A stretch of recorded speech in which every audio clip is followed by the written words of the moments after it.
Oh boy. Okay, y'all. Wow. Um, Parts 31 through 40 were heavy because we get into how Reesa actually ended up asking for a divorce or divorcing Legion, and the event that took place on the day that their marriage ended. I think in this whole entire series, I've been right there in step with Reesa. The only thing that I didn't agree with was part 33 and how she involved her mom. Having her mom having not known anything regarding these lies and all of the research that Reesa had become consumed with, the way in which she pulled her mom into the situation, it could have gone left in so many different ways. Thank God it didn't. And this takes me back to, had she involved her mom and her aunt from the beginning, what happened in part 33 wouldn't have escalated to that point. It just wouldn't. But I won't hold y'all. Let's get into it. Part 31, who the fuck did I marry? So I found his mother's obituary online. It then told me it listed the it listed his brother in Philly and his wife. It listed Legion, and then it said his wife. I took the name from the obituary and I did a Metro Atlanta court search with that name. I found a divorce record. I found a divorce record with Legion and the same woman's name that was in the obituary. In that divorce record, it looks like he's the one that filed for divorce. This would have been around 2016. This was after the mother's death. He filed for divorce. She was the respondent. I think that's the correct terminology. Both had a temporary protection order against each other. He had one against her, she had one against him. The divorce ended up getting granted, finalized. Then it looks like he went on his way. In the course of the search for her name, I discovered that at one point in time, the two of them had lived in Rhode Island. So that's the connection with Rhode Island, because for the longest time I could not figure out who lived in Rhode Island. That's where that came from. The two of them, he and this woman, lived in Rhode Island several years prior, or a few years prior. I could not find the obituary for his dad. I searched and I searched. I could not find the obituary for his father. For whatever reason, I knew his grandmother's name. I just randomly decided to do a Google search of the grandmother's name. Initially, nothing came up because I was looking for the grandmother's name in Philly. Nothing came up. I looked for the grandmother's name down here in Georgia. Found a record, but it was not. It wasn't quite clear. What was clear was that she had died several years prior.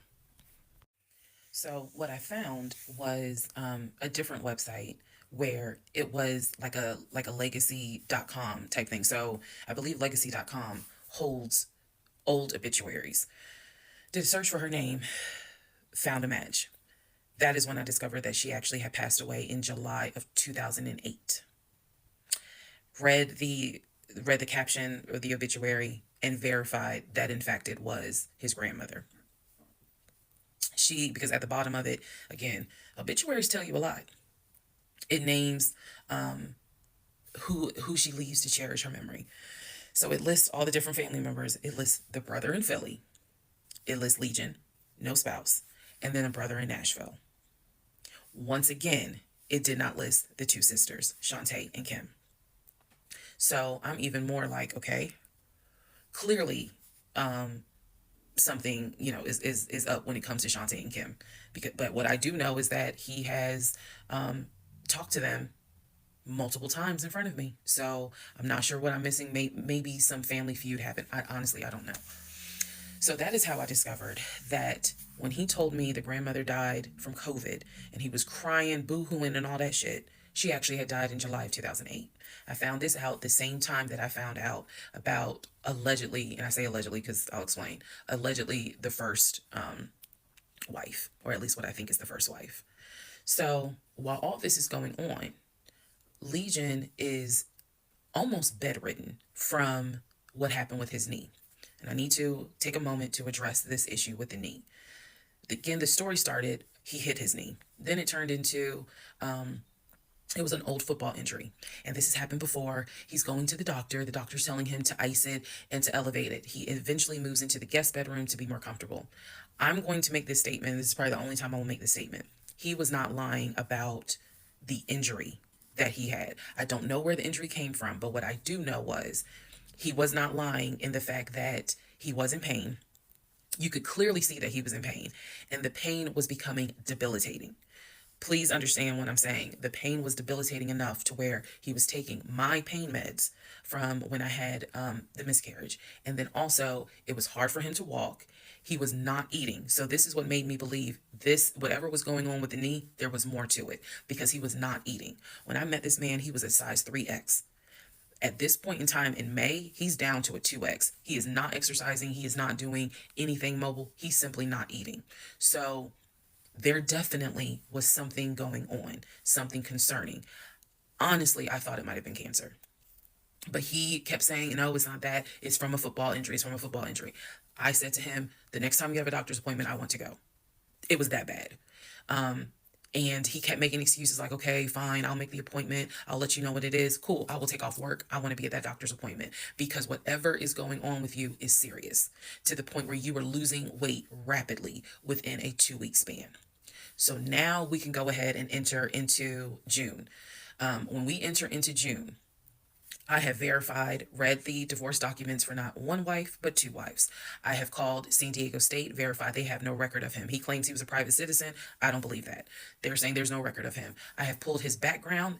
It is showing that you've lived in Pennsylvania, Rhode Island, and Georgia. When I look at the addresses, it is tied to at least 2 women, both of whom I'm showing divorce records on file that you had. I've also verified that your grandmother actually died in 2008 and not in 2020 from COVID. I know all of this as I'm going into June. His birthday is June 17th. So all I've been doing is just trying to figure out what is it I'm going to do. I spoke to the pastor and his wife. I believe it was actually the pastor I spoke to because I knew the pastor previously before he did our marriage counseling. And I told him what I found. Mind blown. Mind blown. Had no idea. He knew something was up. He knew that Legion was not really trying to make this marriage work. He had no idea all this was going on. So he asked me, are you wanting to stay or do you want to end the marriage? I said, oh, absolutely, I'm ending it. Oh, hell yeah, I'm ending it. I have to. I have to end it. I have no idea who that man is in my guest bedroom. Not to mention, on top of all of this, he had lied about the death of the ex-wife's daughter. Part 32. Part 32. Who the fuck did I marry? All right. So we're now in June. By this point in June, I have been offered the new job, accepted it, put in my 2-week notice at my previous job, and was going to be starting the new job later on in the month. So when he laughed where I told him I wanted to get a new job, that laughter fueled me to get a new job. So here's what happened the beginning of June. At this point, he's completely bedridden. When I say completely bedridden, what I mean is, I'm trying to clarify this so it makes sense. From what I see, he is going to work, but he's calling out a lot more. Okay. So he had already left the condiment company and was working for Apple. So he's calling out quite a bit because the pain is pretty bad. So he's hardly eating at this point, hardly. For example, if I were to say, oh, I ordered a 10-piece wings, he's eating 2. And that's it. That's all I would see him eat. Well, I was going to work and coming home. The house was in the exact same place that it was when I left. Nothing in the kitchen had been moved. Nothing in the refrigerator had been moved, which led me to believe that he had not left the bed from the time I left to go to work until the time I came home. At this point in time, he's drinking Powerades like it's water. I mean, I'm buying cases of Powerades. And that seemed to be the only thing that he was taking in. So if he was a 3X when I met him, he's probably at a 1X, maybe a 2X, depending on the clothes. He's lost a lot of weight because he's not eating. So that's the reason why I say he wasn't faking whatever was going on. I think the issue with his knee was a symptom. That was not some football injury. That was not, oh, I hit it at work. It wasn't that. Something else was going on. I had kept asking him to, let me know when you have a doctor's appointment. I'm going to go with you. I'm going to go with you. And he just kept saying the doctor, so he's calling the doctor, and the doctor told him to just keep icing the knee. But I knew better. What was happening was I didn't care because of all the stuff I was finding out. So beginning of June, he is in the bed, sleep, and I get his phone. I ain't gonna lie. I got his phone. He had a work phone and he had a personal phone. It was the work phone that he had from the condiment company that apparently was never turned in. Follow me. It'll all come out. So he still had the work phone. It was deactivated. But he did not wipe the phone, if y'all know what I mean. Take all the data off. He did not do that. So I look through the phone and I see this would have been text messages. Text messages between him and a woman named Peaches. I go back to the beginning of the text messages. This is on the work phone. This is the beginning of June of 2021. I go back to the text messages the beginning of the text messages between him and Peaches. Yes, that was her name, Peaches. I'm reading the thread because he's knocked out sleep. So I'm in the bathroom with the door locked, reading the thread. And what I can tell is that he met Peaches on POF. If you don't know what POF is, it is Plenty of Fish, a dating website. He met Peaches. I saw the messages in June, so he met Peaches around February. Met Peaches from POF. And apparently Peaches was, there's no nice way to say it. Apparently Peaches was a prostitute. So the reason why I say that is because in the text messages, she's listing the prices. So he asked for a hand job. This is in the text messages. She told him it would be like $40. He asked how much would it be for oral. She said it would be $60, because it was $60 and $80. One was the price with the condom, one was the price without one. So no messages after that. She sent a picture, he sent a picture. No messages after that. So in other words, these messages were not back to back every single day. There's breaks in between the messages. So like a message was in March, the next message is in April. A message in April, next message is like 2 weeks later. So he's asking her the prices. Next message I see would have been from a few weeks prior to the date of this. So this was the beginning of June. The message is from sometime beginning of May, where he is thanking her and says to her, thank you so much. That was really great. I hope I can see you again. Then there's messages where she said, hey, basically she was at a new spot. She must have moved. So he said, okay, I'm gonna come through. I'm gonna come see you. He's asking her to confirm the address. He was like, is it the house with the brown trash can with a white car in the front? She says, yes. So I'm thinking he was actually in front of the house when he's texting these messages. Then again, he does whatever he does, and he sends her a message a few hours later saying, thank you. That was great. I'm reading all this. And I will tell you guys something that you may or may not understand. Some women may or may not understand it. The cheating didn't even faze me. Didn't even faze me. I didn't cry. I did not feel like, what did I do wrong? I was relieved. The reason why I was relieved is because up until this point, I kind of struggled a little bit on whether or not, God, I know, Lord, you hate divorce, but I can't stay with a guy that lies. So when I saw the cheating stuff, I was like, oh shoot, thank you, Jesus. Okay. Because I know my Father in heaven's going to forgive the fact that I'm going to divorce him for infidelity. Go ahead. It's fine. Jesus will forgive me. So I was relieved, to be honest with you. Like, oh, okay, I got grounds now, bitch. That's how I felt. So saw the messages, forwarded the messages to my phone. Or excuse me, I had to take my phone because the phone was deactivated. So I kind of had to do a little ghetto, hold the phone up, take my phone, and take pictures of what I see on the phone, so that I would have proof on my phone. Then I put the phone back and continued on.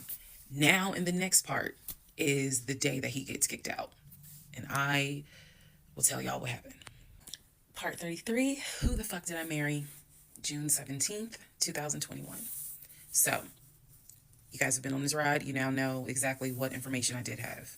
The morning of June 17th, which was his birthday, he was in the bed as usual, Powerade bottles all over the place because I wasn't in the mood to clean. And so I went in his room. He was awake. He was watching YouTube on his cell phone.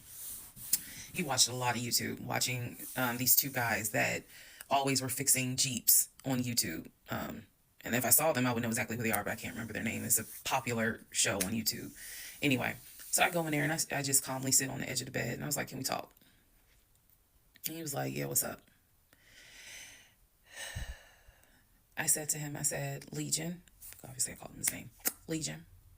I said, I'm going to ask you something. I just want you to be honest with me. So he starts, I can already see in his eyes, he's about to get defensive. And I was like, calm. Because this is the tone I had. Calm. I said, you never went to San Diego State, did you? He rolls his eyes and he's like, I said, calm down. Watch your tone. I said, you never went to San Diego State. I said, you never lived in California, did you? And he said, of course I lived in California. He was like, I fucking showed you the house I had in California. He said, I told you about San Diego State. I was a private citizen. My dad paid for me to be a private citizen. And I said, okay. I said, I called San Diego State. And he looked at me. His eyes were like empty. Like he wasn't shocked. He wasn't like, oh my God. He was just more like, okay. I said, they have no record of you. I said, they have no record because you never went. You've never been to California. So at this point, I'm very calm. And I'm just stating, I said, you've never been to California. I said, I bet you've only lived in Georgia, Pennsylvania, and Rhode Island. At this point, now there's a little emotion behind the eyes. And I said, I don't think that this is going to work. And he said, what, the marriage? He was like, so what you saying? You don't want to be married to me anymore? And I said, I don't want to be married to you anymore. I said, we need to go our separate ways. We tried, but we need to go our separate ways. The way that I am talking to you all is exactly how I was talking to him. And so he was like, that's not what marriage is. Marriage is, you have to fight for what you want. I said, I don't want this. And I don't want to fight for it. I said, I don't want you, and I don't want this. And so he was like, I'm not giving up on the two of us. I said, you don't have a choice. I said, I think that you should call your brother or your sister now. And I think that you need to pack a bag. And I think you need to get the fuck out my house. And he was like, I don't really have time for this. I don't feel well. I said, I don't care. You need to get out of my house. Again, the way I know y'all are going to be like, she's so dramatic. And in real, I am actually a very dramatic person. But the way that I'm talking to you guys on this video is exactly how I was talking to him in the beginning of how this started. So I said, you need to call your brother or call your sister because she's in Douglasville. And you need to go stay there. You need to get out this house today. Basically what happened was at first he refused. He wasn't moving fast enough for me. And so he called his aunt. And his aunt was on speakerphone. Let me preface that. She was on speakerphone. And so she was like, what's going on? And he was like, my wife don't want me no more. She claimed that I'd be lying to her. I ain't never lied to her. When I heard this, what's the analogy I can give y'all? When I heard him say to his aunt, I ain't never lied to her before, something in me snapped. The best analogy I can give you, do y'all remember that movie Carrie? When she was at the prom and everyone was laughing at her. The blood had fallen down on her. And there was a moment where her eyes just went wild. And you knew something was about to happen. You just didn't know what. But y'all had pushed her too far. When he said to his aunt, I ain't never lied to her, I snapped. The calmness left. The amount of rage that was in me. I could have fought every member of the Kansas City Chiefs and beat every last one of their asses. I could have fought every member on the Atlanta Falcons and beat every last one of their asses. I'm not a violent person, but I was there. That statement, I ain't never lied to her. took me there. I went off. I went off. I went off so bad that first of all, every part of me was shaking. I called my mom. My mom was on speakerphone, and she's in Arkansas. My mom's a praying woman. I was cussing like a sailor. My mom finally said, put him on the phone. So I gave him the phone, and I'm standing there, and I'm looking around the room. It's the scene that I remember is the Angela Bassett scene in Waiting to Exhale, when her eyes are darting around the room right before she grabs everything to put it in the car to set it on fire. I was more so looking at what weapons were in the room: the lamp, the TV, the dresser. I was looking more, while she was talking to him, my eyes were darting around the room, because if he did not get his ass up and get his shit and get up out of my house, it was going to be bad. If I have never in my life been on TikTok and said if had it not been for the blood, y'all, I know this is gonna sound dramatic. I know this is gonna sound like, girl, you so funny. You don't understand. Had it not been for the Lord on my side, had it not been for the fact that I know I got a praying mother, I know I had a praying aunt, I know I've had a praying grandmother in heaven, because I'm telling you, I clearly saw what was getting ready to happen had he not gotten up, got his shit, and got out of my house. So I'm trying to calmly say this because I'm trying to calmly tell this story because the rage had taken over me. The pure, unadulterated rage that I felt when he said to his aunt, I ain't never lied to her, after I had discovered only 2% of the lies at that point. Just 2%.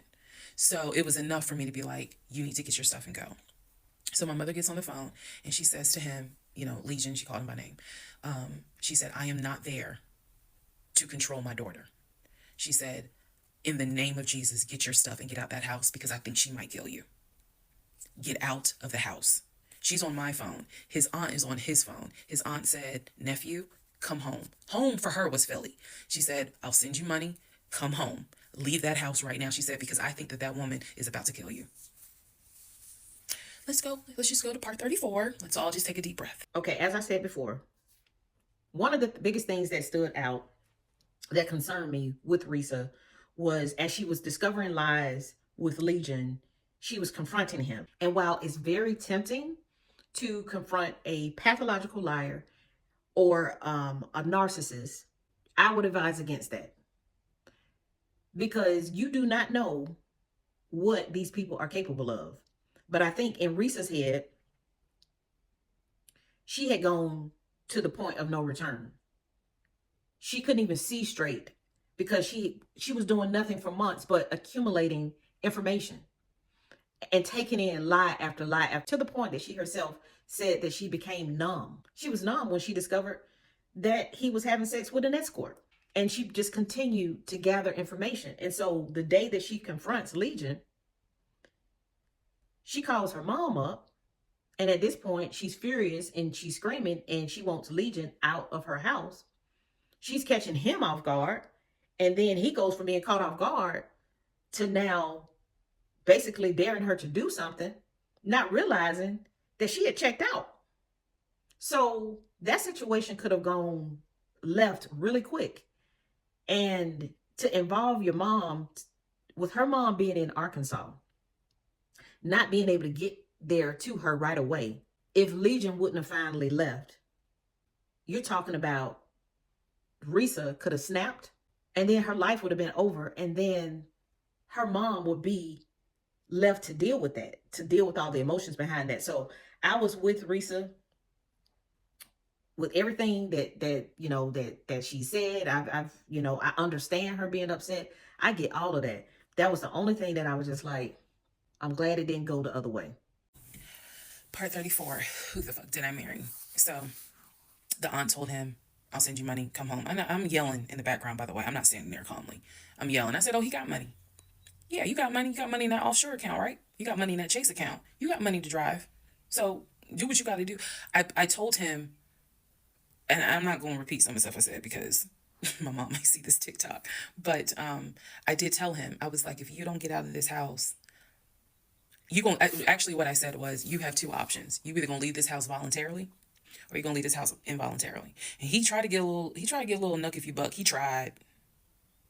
And that's when because he was still on the bed, still laying in the bed. And he was just like, you ain't gonna do shit. Like, don't talk to me like you done lost your fucking mind. Da, da, da. And I calmly got close to him. I got like this close. And I literally said, I will beat you like the bitch you are. I dare you to try me. I said, I will literally beat you like the male bitch you are. And so when I said that, his eyes were like, I said, I'm not even playing. Because at this point, I'm rocking like back and forth. Y'all, again, I'm not some hardened type chick. I'm not. I want the soft lifestyle. But I have been pushed to the point. So I'm rocking, I'm walking back, I'm pacing. So finally, his aunt was able to get through to him. I had called my aunt, my mother, my aunt. I had called the pastor. I had called all these people because I didn't know that I was in a very dangerous place. Not because I'm scared of him. At this point, I was scared of me. I don't know if this has ever happened to someone where you know your own, you know yourself. You know that you got a line. I was over that line. So I had enough wherewithal to be like, okay, you're probably gonna go to jail today. You're probably gonna go to jail. You're probably gonna have that job in the morning. Like I was there. And again, this is not to sound bragging at all. This was a woman who I could not believe that even with the attempt of me trying to give him one last opportunity to tell me the truth, he still lied in my face. I was at my edge. So I yanked the covers back, and I told him, I was like, get up, get the fuck out of my house. Again, I'm saying it calmly on here. It was nothing calm in the house when this happened. So I'm throwing stuff up against the wall. I remember I looked at the lamp. He looked at me looking at the lamp, and I think something in him realized, okay, yeah, I'm in pain, but if I don't get up, she's going to do something with that lamp. So he does get up. He is still on the phone with the aunt because the aunt was pretty much like, keep me on the phone. She did not want him to hang up. He throws some stuff together. Again, keep in mind, he has all his stuff in the house. So he basically packed like 2 bags worth of clothes. And he's limping around, and I'm standing in the hallway watching him like a probation officer. So he's limping around, and I'm looking at the condition of the bedroom. This is when I noticed Legion had been semi-bedridden. Remember I told y'all that because the knee and other stuff. I look at these bottles of Powerade because he had been drinking Powerade so much at this point. He was not getting up to go to the bathroom. He was drinking the Powerade and then using the empty bottles to pee in. So there was about 6 bottles around the bed. And I was like, what is this? Because again, I hadn't really been going in that room. I was busy being CIA, FBI, and Homeland Security for the past 2 weeks. So I was like, what is this? He was like, I'm going to throw it out. He grabbed a trash bag, put the bottles in there. And I said, what are in those bottles? I said, tell me. And I think I started like twitching. Like, tell me. That is not piss in those bottles. He was like, I couldn't make it to the bathroom. I was in too much pain. So at this point, I'm even more like, yeah, get the fuck out. Get out. Get out of my house. So I helped him. While he was packing his bags, I went downstairs. I took the house key off of his keys. I went back upstairs. He had his 2 bags. I grabbed the 2 bags. Yes, I did. I grabbed the 2 bags. I had opened up the garage. I had already popped the trunk for his car and threw the bags in the car. I did that because I was like, you getting out of this house. You getting out of this house today. You can't come back. You can't come back ever. So it took him about 2 hours from the time of I will beat you like the bitch you are for him to actually leave the house. Again, I'm calm telling y'all this story. It was not calm in the house. So he eventually puts on some sweatpants. Now I can really see how much weight he has lost. But he puts on some sweatpants. He puts on a shirt. He's limping down. He's like, you really gonna kick me out on my birthday? I just looked at him. Opened the door. He went through the garage, got into his car, called it. His aunt was still on the phone, and she was like, I'm gonna send you some money. And that's the part I was like, clearly he has the money. Like, you ain't got to send him money. He doesn't even have to go to Philly. He can just go get a hotel for now. I don't care what he does. He just got to leave his house. So he ends up Get in the car, driving off. My mom calls and she's just like, is he still there? I said no. Um, I had not told her what all he had lied about. Even in the midst of me being angry and me going off, I never told him that I spoke to the ex-wife. I never told him I knew he was lying about the stepdaughter, because then he would have asked how, what makes you say that. So I did keep my word. I never told him I spoke to her. So he eventually left. I text a friend of mine. I text my landlord. I said, I have an emergency. I need to know if it is okay to get the locks changed. Landlord was like, that's fine. My landlord was super cool. Shout out to Mr. Patel. I went to Home Depot, bought brand new locks. Text a friend of mine, asked him, when you get off work, can you please come by my house? I need the locks changed today. So he was like, oh, okay, what's going on? I said, I'll explain it later. So to give you a timeline of June 17th, when I asked him about San Diego State and I told him that I know you've never even been to California, that was about 8:30, 9 o'clock in the morning. By the time he left the house, it was maybe going on noon, 1 o'clock. So this happened pretty quickly. If you're wondering, why did you even ask him? I already knew that I wanted out. I knew that. But for some reason, a part of me was like, let's just see if he'll be honest just one last time. And he wasn't. And it sent me into a rage. And then he lied to his aunt, saying, I ain't never lied to her. And that sent me over the edge. So by 1 o'clock, by 1:30, he was gone. By 2:30, I had done a pretty good job of cleaning up the bedroom. He had thrown away the Powerade bottles. So I didn't have to touch those. I stripped the sheets. Anything that he touched in that bedroom, I stripped the sheets, threw them in the trash bag, threw them out in the trash can. And so most of this was adrenaline. Adrenaline was pushed because I hate packing. I hate doing all that stuff. I went on Amazon. I ordered oversized, large tote bags because I was packing up all his shit. Part 35. Who the fuck did I marry? So I packed up all his stuff. Okay. The reason why I packed up all his stuff is because, so I had a 3-bedroom, 2.5 bath townhome. One room was the guest room. Obviously, there was a master bedroom. And then we had a TV room that he had made like his Philadelphia Eagles man cave. I was going to put everything that belonged to him, pack it up, and put it in the TV room, because the plan should have been that he's going to come back and get all his stuff. Okay. So that's why I did it. And honestly, it just felt good to pack up his stuff and go through it freely, because when he packed in a hurry, he left obviously really important things. He left all his Invicta watches. He left all his WWE championship belts. If you know anything about WWE championship belts, you know those things are expensive. He left all his Jordans. He left suits. He left Cole Haan shoes. He left all that because it was such a hurry for him to leave. So all that was still in my house. So around 2:30, I think I wasn't even at a place where I could start crying. I was just too angry, still shaking, packing everything up. One of the things that he left is a photo album with all the pictures of his mom and dad and his siblings growing up. Now, I had the thought of I was going to have a burn party, and I was going to put it on Facebook Live. I was going to burn it with my friends and drink and dance and play music. But it's his deceased parents. I do have a heart. So I put that somewhere special, meaning I put it up in the closet. He had told me that he was going to come back and get his stuff.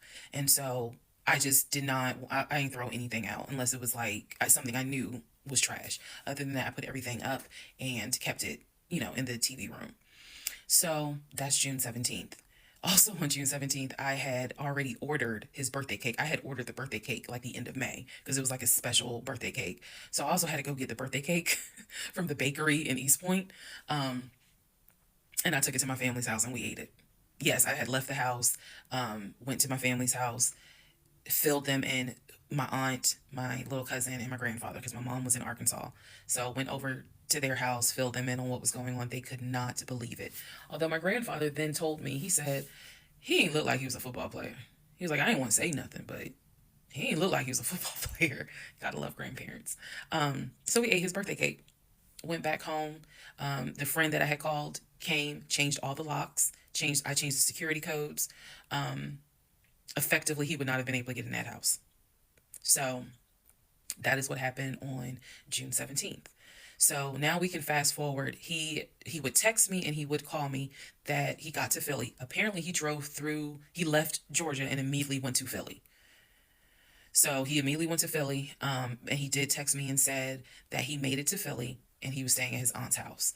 I know that this is a short part. That's okay, because what we're doing now is I went through how we met, I went through how we dated, I went through how we got married. Now I'm taking you all to June 17th. The week after June 17th, he's in Philly. He still would call me. He still would text me. The conversations we were having the week after June 17th, so this would be June 18th up to the 24th. The conversations we were having had to do with divorce. So who's going to file?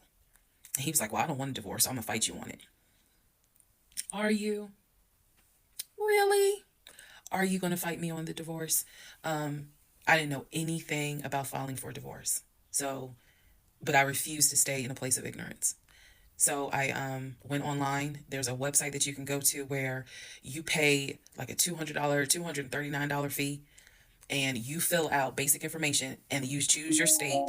You choose your state, and they will not process, but they will make all your documents. All you got to do is print it out and take it to the court. And it is step-by-step directions. We didn't have any property with each other. We didn't have any kids with each other. So by the state of Georgia's standards, this should be an uncontested divorce. So the conversation that last week, the week of June 18th to the 24th, was about divorce. What stuff do you want to keep? Well, I'm going to come and get all my stuff. I just don't understand why you couldn't talk to me about it. I said, there's no room for talking because you've been lying to me since day one. But even still, keep in mind, as of June 17th, June 18th, June 19th, I did not know what I know now. So the lies were really only like 5% of the whole story. So June 24th or 25th is when I had printed my documents. And I'm laughing because at this point in time, I've read y'all's comments about how that man will print out stuff. I know. But I used the website, typed all my stuff in, got my documents, and then I went. I took a day off from the job because I was getting ready to transition into the new job. So I left work early, went to the courthouse, and filed for divorce. I filed. I paid. And then I already had the documents where he would have needed to sign so that it could then be entered into for a divorce settlement agreement. So going into part 36 or 35, I know there's so many parts. Going into the next part is where I can tell you guys what happened with him, because he drove to Philly and he was in Philly for about a week, maybe 3 to 4 days. Then I get a message on Facebook Messenger from a woman claiming to be his cousin. Lord Jesus. So the cousin tells me, actually I can tell y'all. So the cousin tells me that he's there. He's telling the family that I kicked him out. He's telling the family that I kicked him out after he walked in on me having an affair, that I stole his money, and I then kicked him out. And the man I was having an affair with, he said, was a law enforcement officer who used his duty weapon to threaten him to get out the house. This is what he told his family. And the cousin was reaching out to me. She found me through a search on Facebook and was reaching out to me because she's like, we know he lies. So I'm just trying to figure out is this true? Because he's up here asking us for money, asking to stay on our couches. Like, what's going on? Then she explained to me, we didn't even know he got married. So this is the first time we're hearing about you. What do you mean you didn't know he got married? He talks to his brother every day.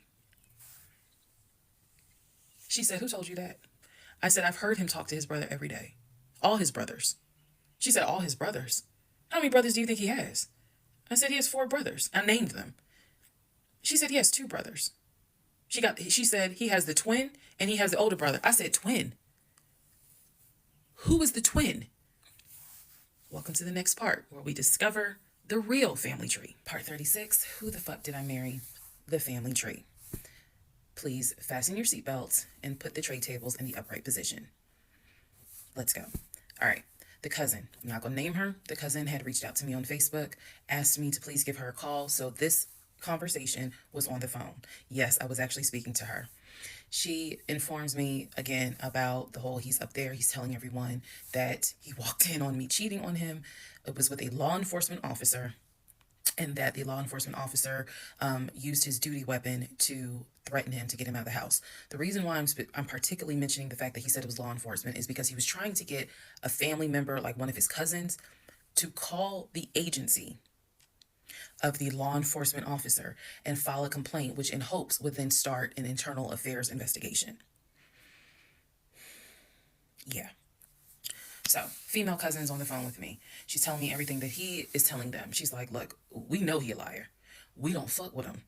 He's been a liar since a kid, but he's also family. She said, we didn't know at all who you are. So I thought that was interesting because I was like, you didn't know who I was, but his brother knew who I was.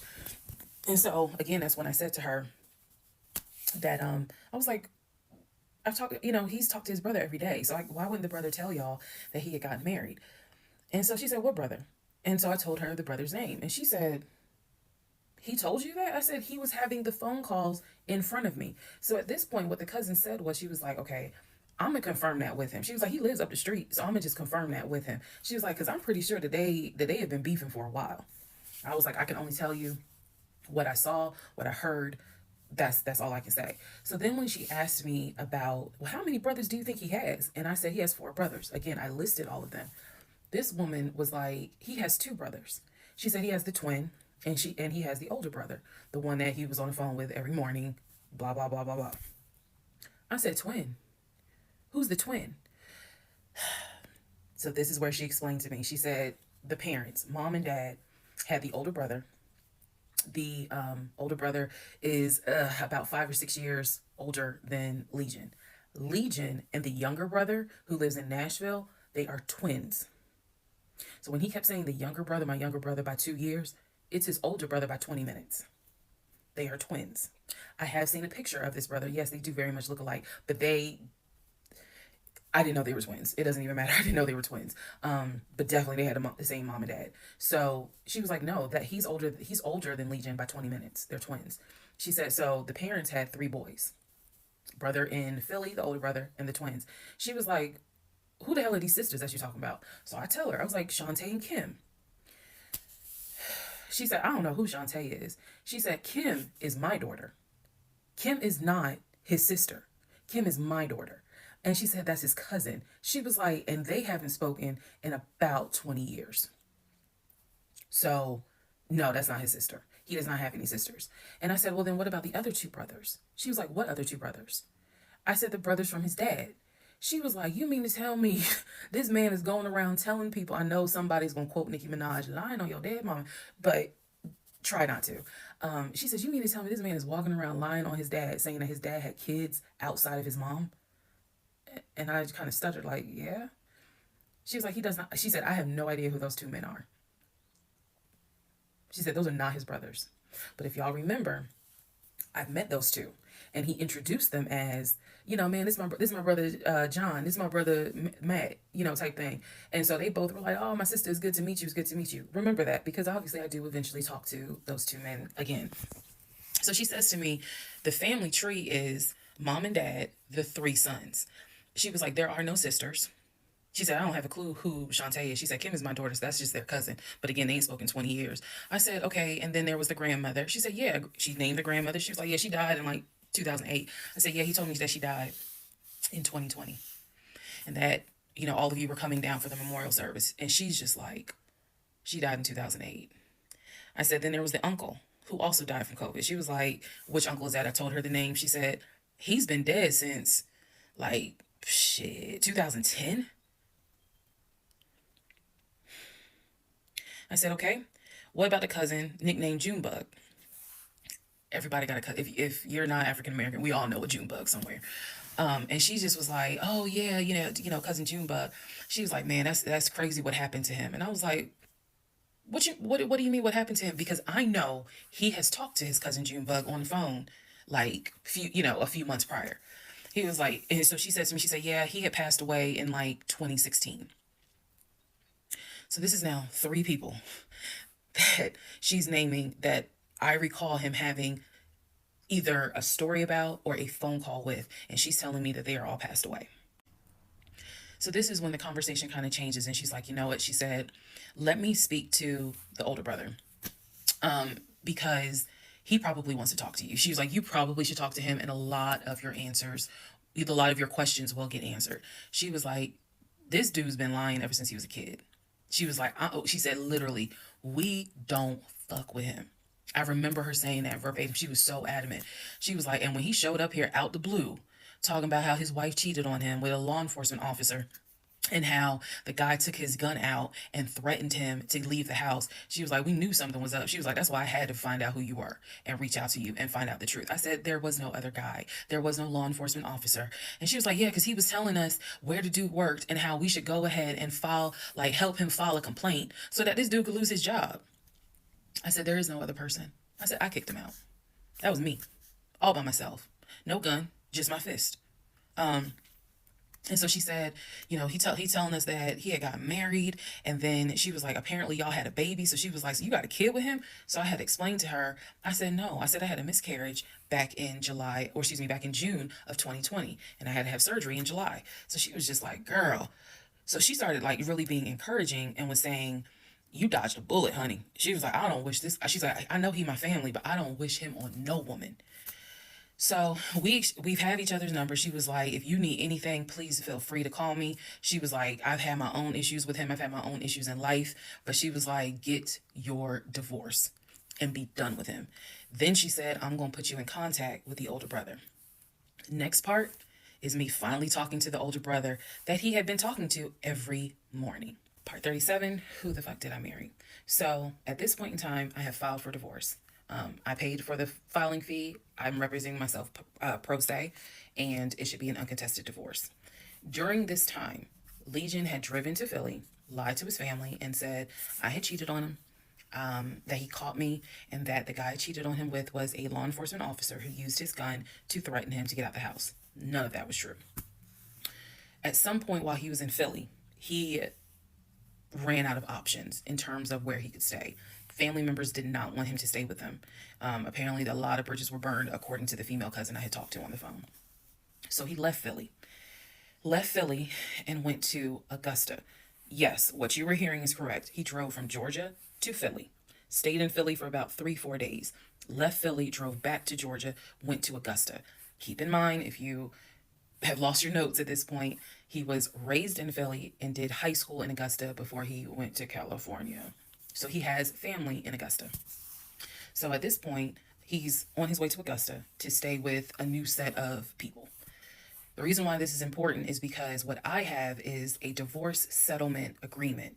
That divorce settlement agreement has to be signed by the two of us, where we are basically telling the court, look, this is what he's keeping, this is what I'm keeping. I need his signature. Let me repeat that. I need his signature because I wanted a very quick and painless divorce, as much as it could be. So by this time, this is now around June 25th. So around June 25th, he's now in Augusta. He had left the house June 17th. So between June 17th and June 24th is the trip to Philly, then leaving Philly, coming to Augusta. My aunt and my little cousin get in the car with me, and I drive to Augusta with a rag on my head, some sweatpants, and a tank top because it's July, so it's hot. But we ride to Augusta. I had spoken to him. I had said, I just need you to sign this piece of paper. And he was like, I'll get to it when I get to it. No. We're going to get to it as quickly as possible. So if that means I got to drive to Augusta tomorrow morning at 7 o'clock, I'm going to do that because I need that signature. I ain't telling this. This was my attitude. Sure enough, went ahead, drove down there. I met him at the UPS store in Augusta. It's in the same Kroger shopping center. They had a notary there because I needed the papers to be notarized. So he pulls up. It's only been a week since I last saw him. It has been months since my aunt saw him. Okay. She had no idea of the condition that he was in. Again, I'm telling y'all, when I met him, when he met my family, he was like a size 3X. In just a short span of time for a week, he easily could have been in an extra large, maybe even a large, but was wearing 3X clothes. So he has told me this whole time, he didn't know I had spoken to his family. Okay, probably need to put that in there. He did not know I had spoken to his cousin. So he was telling me that he had a place to stay. He was staying with some family members, and everything was cool. He told me he was going back to Augusta because he had a job. That's what he told me. The family member, the cousin, told me, "Oh no, it's not that he had a job. We kicked his ass out because he's still lying, and we don't want anything to do with him." So when I saw him get out the car, I immediately knew, you probably have not washed in 3 days. I'm not overreacting. His nails had not been cut, so his nails were a bit long.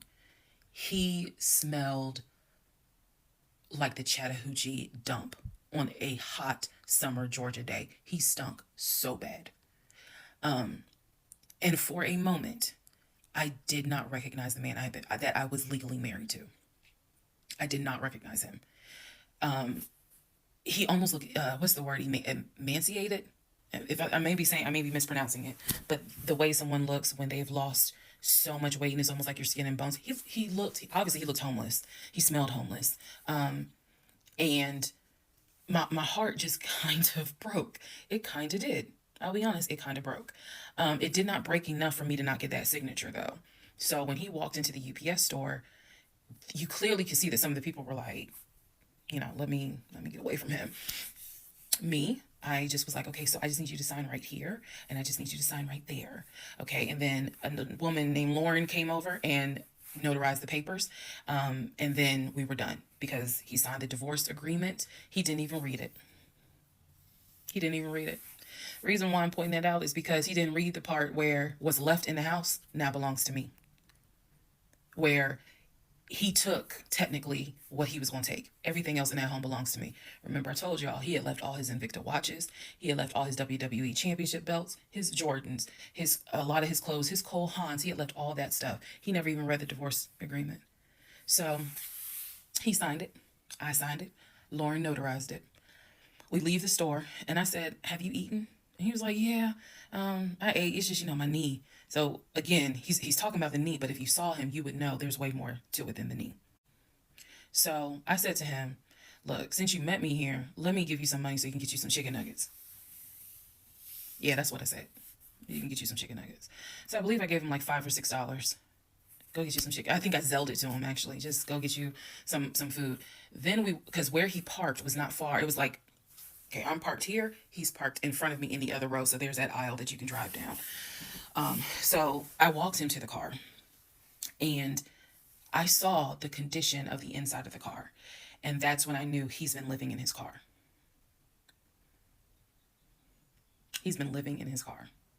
So clearly I no longer had a question of, so where's this offshore account?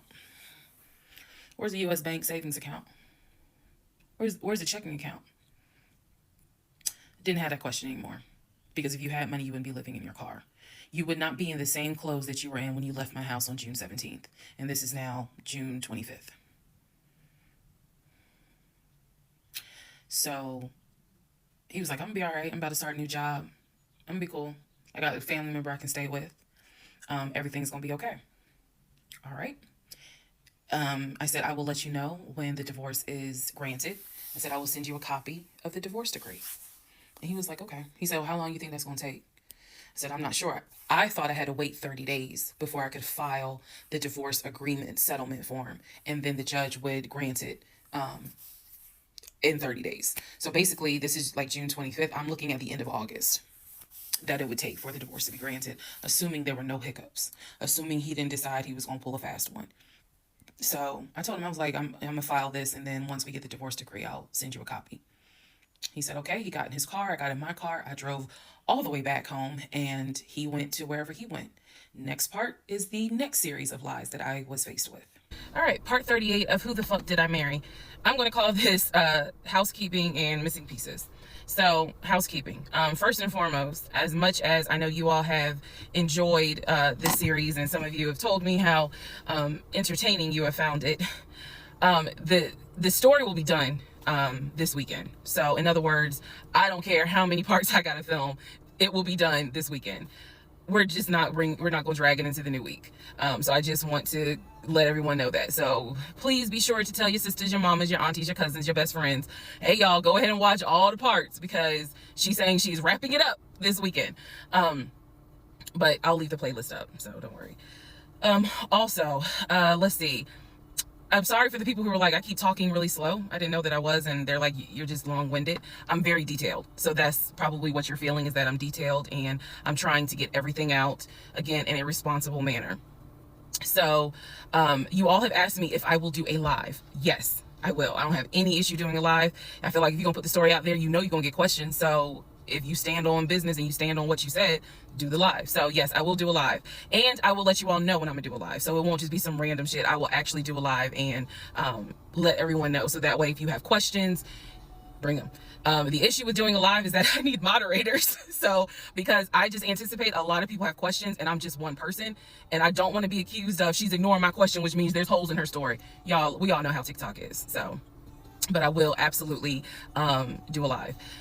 That's the housekeeping. Missing pieces. So when I said before that it's important to me that I'm responsible in how I tell the story, meaning I'm clear and I go in detail, I realized that I left out some missing parts, and it was brought to my attention by a number of you. Thank you, because I'm all for accountability. I did not go into how my ex-husband Legion left the condiment company and then went to Apple. I also did not go into detail on when my mom came to visit.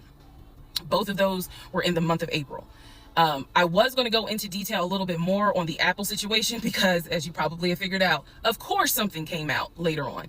But nevertheless, in terms of April of 2021, my mom came for a visit. She lived in Arkansas. She came to visit us. She came to visit us after we had that whole sexting on Facebook incident, and just after we had started marital counseling. There were no fireworks during her visit. Nothing was weird. I did talk about how my family has always been there, and if you spoke with my mom, she would tell you she didn't see anything out of the ordinary, but there was something in her spirit that just didn't sit right. She didn't talk to me about it at the time. She did not raise her concerns. She simply, when she came to visit, we welcomed her with open arms. Legion was excited to meet her. She was excited to meet him. We took my mom out to eat. It was a typical, very quiet, non-active visit. I didn't know what my mother thought until later on. So she didn't share with me during the visit, something don't seem right. She and I sat in the guest room talking. I never told her anything that was going on. Number one, because again, it goes back to that mindset of what happens in my marriage needs to stay in my marriage. And I talk about how I didn't think looking back, it was not a good idea that I told my aunt what had happened. My aunt is not the type that's going to tell my mother. In other words, if you confide in her, she keeps it between you and her. So my mom never knew that there were any issues. And so there was nothing for her to be on mama bear mode. Had she known, this would have been a very different trip, but she didn't know. So she did come to visit. Everything went fine. He and I put on a united front. Oh, we're so happy. We're so, in love. And yes, behind the scenes was a whole different story. He talked to her about how he was looking to buy a house, and how he told her how work was going, how his job, how his job was going, bragging as usual, which I did tell my mom, look, he's going to talk about himself and money a lot. So, just change the subject. If he brings up a house, change the subject. That was my instructions to her, because I was like, I don't even want to get into the whole house situation. So other than that, uneventful.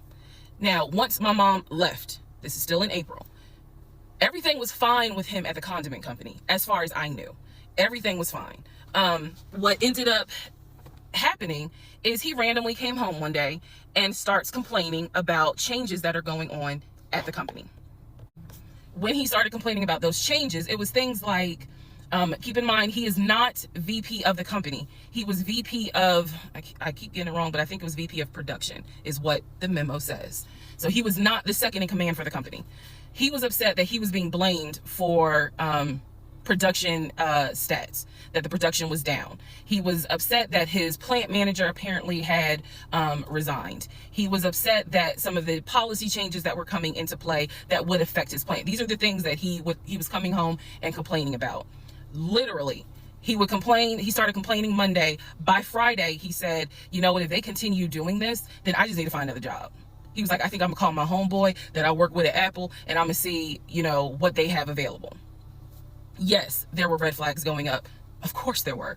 At this point, we're not even dealing with United Nations of red flags. We are dealing with the Olympics. We are dealing with the parade of all nations. Everybody got a red flag. So when he said that, I was kind of like, okay, because I had become numb to all the antics that he did. I was numb to it. So he literally said, I think I'm gonna call my homeboy and I'm gonna see what's at Apple. My response to him was, well, what about your salary? Would you take a pay cut? He was like, no, I'm not gonna take a pay cut. Like, I wouldn't leave unless it's gonna be the same amount or more money. Y'all, the next week, last week of April, I'm at work, minding my own business. He calls me and tells me, I've decided to resign. You what? I've decided to resign. Don't worry. Don't get all crazy.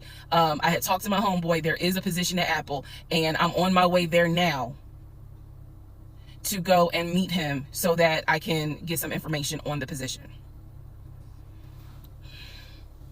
We're married, y'all. We're married. So what I said to him was, well, will you get all this in writing? His words to me were, of course I'm gonna get it in writing. I'm not stupid. You know what? I don't even want to talk to you no more. Click. That's the end of April. So that is how I was introduced to this Apple job. Again, if you stick with the series, you will find out exactly what happened. But that's how I was introduced to the Apple job. It literally was in a span of within 2 weeks. And he resigned from the condiment company and immediately said, I'm going to move over to Apple. Just wanted to clarify that. So we will continue on. Part 39, who the fuck did I marry? Everything you're going to hear probably in this part and the next part, all of this happens in the month of July, 2021. Divorce has been filed. It was filed the end of June. I got his signature on the divorce settlement agreement.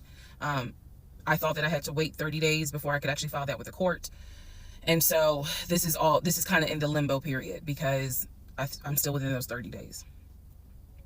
So he left a book bag at the house, book bag that had all kind of paperwork in there. Inside the book bag, this is the paperwork that I found.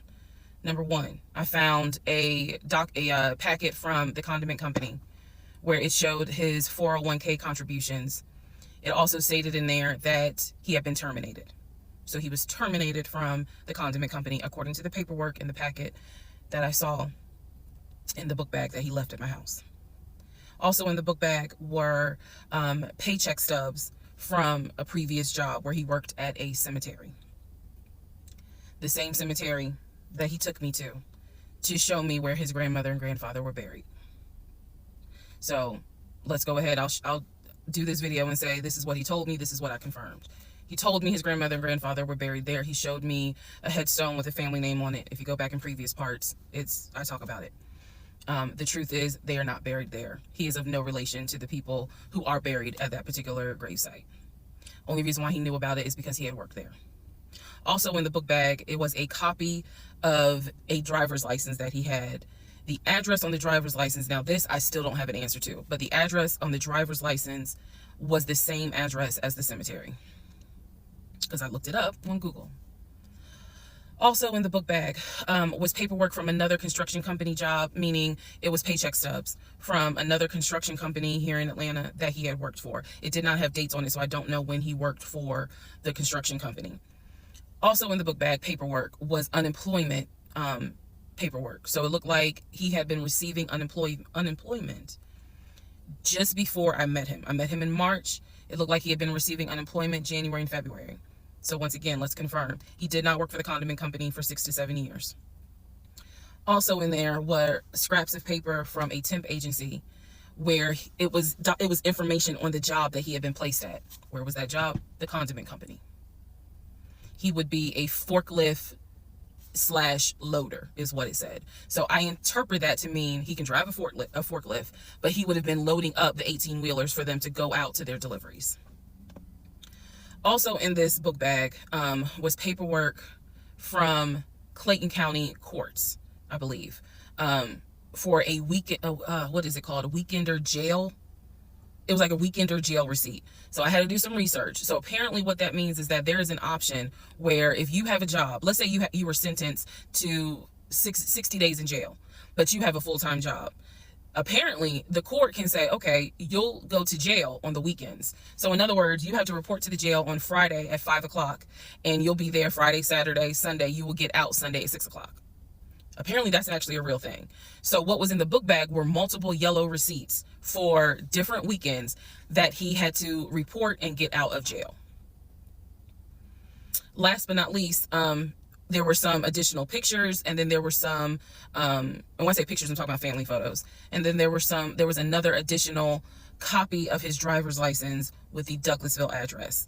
I looked up that address. The name associated with that address was the same name as the ex-girlfriend that he had in between the ex-wife and me. If you go back to the video where I talk about the conversation I had with the ex-wife, she tells me that the address was going to come back to the ex-girlfriend. I'm simply saying that is correct. So what she told me is true. So because of everything that I found, I decided to go down a new rabbit hole. Again, just recapping what I said in previous videos. Ex-husband was always a stickler about law enforcement. His dad was a retired police officer. I'm just telling y'all the story. His dad was a retired police officer. Mom was a retired teacher. After his dad retired, they moved to Augusta, started a church. He took me to that church in Augusta, the same day that he took me to meet his aunt who lived in Augusta. So these are now things that he actually took me to, just like he took me to the cemetery. So that's what I found in the book bag. The Weekender jail receipts. I went ahead and went online to find out exactly why did he have to go to jail for the weekend. And I'm going to end this part here. The next part has to do with his criminal history. Part 40, who the fuck did I marry? So we are now at the point of July 2021. We're at the point where I've spoken to the female cousin, and she gave me the phone number for the older brother. For the purposes of this video, we're going to call him Chris. Chris was very nice. I called him. He was gracious. He was willing to answer whatever questions I had. And what he said to me was, he said, my brother has always been a liar. He's always been a liar. He said, but ask me what questions you have, and I'll confirm what's real and what's not. First question I had was, when was the last time you spoke to him? Without missing a beat, Chris says, 2015, just after our mother's funeral. I explained to him about the phone calls, the fact that Legion would be on the phone for 30, 35 minutes, laughing, talking to Chris, relaying messages from Chris to me, and relaying messages from me to Chris. Without missing a beat, Chris says he was never talking to me. And he said, now I am going to say this. Maybe he was on the phone, but he was not on the phone with me. He said, because he knows that if I ever see him, I'm going to whoop his ass. And I'm laughing because obviously Legion loves to say, I'm going to whoop somebody's ass. So for the people who are confused, like, wait, what does this mean about the phone calls? What this means is every single time that my ex-husband was on the phone, holding his phone like this, talking, laughing, cracking jokes. Hey, my wife said that, we could go later on this evening and all this other stuff. Every time they were doing things like that, every time he was having a phone call or conversation that he claims to be with Chris, no one is on the phone. No one's on the phone. That is what that means. So I'm on the phone with Chris. My mind is spinning. It is blowing up like a volcano. I mean, I'm going crazy. I'm going crazy because what this means is that for the past 4 or 5 months, every morning that he is having a phone call with his brother Chris, I am now understanding in real time that phone call was completely fake. So Chris tells me maybe he was talking to somebody else, but it wasn't me. He said the only family member that Legion actually talks to is the twin. And that's only because for some reason, I guess it's their twins, he helps him out when he needs it. Legion only calls the twin when he needs money. And the twin, according to Chris, now this is the part that might blow some minds. The twin brother, the one that is older by 20 minutes, is VP of his company, is married, drives a luxury car, and lives in like a 4 or 5 bedroom house in Nashville. So Chris is saying to me, he was like, it sounds like he took the identity of the twin and was trying to act like that's his life. And it's not. He was like, that nigga ain't never had no money, ain't never kept a job a long period of time. And he was like, and you're telling me that he claims he was VP of a company? And so he was like, did you ever see anything? Did you ever meet people like Chris? I respect the fact that he was asking me the same questions y'all are asking me. Did you ever meet any family members? And I told him, I said, I met your aunt. Well, what aunt is that? I told him her name. He said, that ain't our damn aunt. I don't know if y'all have ever dealt with people from Philly. So he was just loud. He was like, that ain't our aunt. He said, that is our mother's best friend. And I don't trust that hoe. I'm sorry. It's the way he said it that It makes me laugh. Anyway, he's like, I don't trust her. I don't trust her at all. She is not our aunt. She was our mother's best friend when our mother was living in Augusta. She's not our aunt. So then I explained to him about the other brothers. The brothers, remember, there were 2 half brothers from his dad. One lived in Baltimore, one lived in Augusta. Chris is on the phone saying, I don't know who them niggas are. They ain't related to us. He said, our dad never had other kids. He was like, so you mean to tell me this nigga going around telling people that our dad had kids on our mom? And I said to him, well, the way he actually put it is that the 2 brothers came before y'all. He was like, hell no. No. So then I explained to him about the sisters. He was like, who the hell is Shantae? And I was like, Shantae, again, I'm just telling you what I was told. Shantae is a sister that lives in Douglasville, married with 2 kids. He was like, no, we don't have a sister. Told him about Kim. He was like, Kim's not our sister, she's a cousin. And he said to me, and I know she ain't talked to him in forever in 2 days. He said, so the only people who are his family members is Chris and the twin. He's like, we got some cousins up here. I told him about Junebug. I told him about the uncle. I told him about the grandmother. And he's just sitting back like, oh my God. He was like, I realize that every relationship my brother gets in, he gets worse. And it sounds like he is actually worse than what he was in the last relationship. And I thought he was talking about the ex-wife that I had spoken to. No, he had no idea there was another wife. Because again, he hasn't spoken to him since 2015. So he was like, the best thing I can say to you is this. He said, thank God you ain't have kids with him. He said, get your divorce and forget you ever met this man. And he was like, and I know how that sounds because he's my brother. He said, but if I didn't have to claim him, I wouldn't. And I said to him something that I should have probably said in this whole TikTok series. This is not someone that you forget. This is not a situation that, man, I don't even remember him. No. What I don't remember is the version of myself before I met him, because nothing so far has turned out to be true. The only thing that Chris was able to tell me is true is that, number one, yes, there is a brother in Philly, him. Yes, there is a brother in Nashville, the twin. Yes, both parents are deceased. That is what I was told from the beginning. Those pieces of information are true. The grandmother did die in 2008. He was like, no, she didn't. She definitely didn't die in 2020. I told him how I found the obituary. And so he was like, and the uncle, he said, which uncle is he talking about? Because if you guys remember, back in one of the parts, I talk about where he said his uncle was giving him advice on why he should not open up his savings account to let me see it. He would not let me see it. And so I'm telling Chris about the uncle, and he was like, that uncle been dead for years. I told him about Junebug. He said, Junebug been dead for years. And I said, Chris, he was having conversations with Junebug on the phone in front of me. He was like, it wasn't Junebug. He said, it sounds like my brother was making up the conversations. He said, he definitely was making up the conversations with me. He said, hell no, I ain't gonna be on the phone at no 6 o'clock in the morning. So the conversation with Chris solidified that this is the actual family tree. And no, there were never any conversations with his brother every morning when I was getting ready to go to work. They had never talked. On to the next part. Okay, guys, we are finally at the end. The next video that will go up will be the finale, parts 41 through 50. I thought we were going to get in part 40, Legion's criminal background, but we will get that in parts 41 through 50. So stay tuned for the finale.